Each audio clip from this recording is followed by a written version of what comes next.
as a young person, for me, this is something that constantly comes out, that one, Africa is the home of some of the youngest countries in the world, you know? And when you look at discussions at the African Union level, there's always the concern about at what level where do you put young people?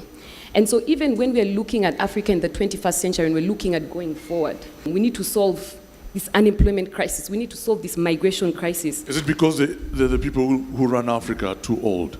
They're too disconnected? They don't know what's going on with the young people? Is that part of the reason, do you think? That could be one. That could be one.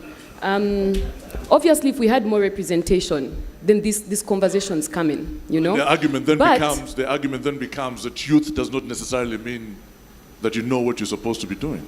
The African Union actually has an agenda. So the last 10 years have been the African Union's decade of youth.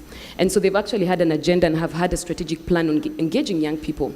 But when you look at the process of engaging the young people, one, it's largely around including voices in conversations and panels.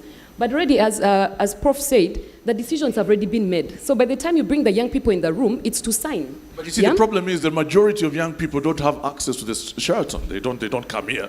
They don't go to the AU. They don't know where the AU is. So sometimes those conversations are pointless.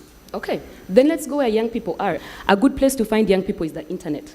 Statistically, for a lot of Africans, one, the biggest people who use the internet are young people.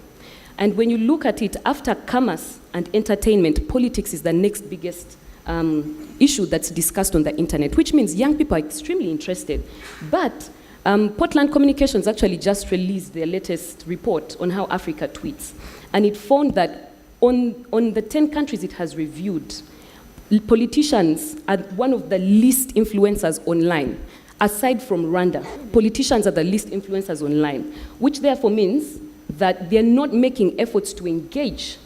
And with the internet, it means the constituents are there. You're not paying to go to the constituency. You're not wasting money.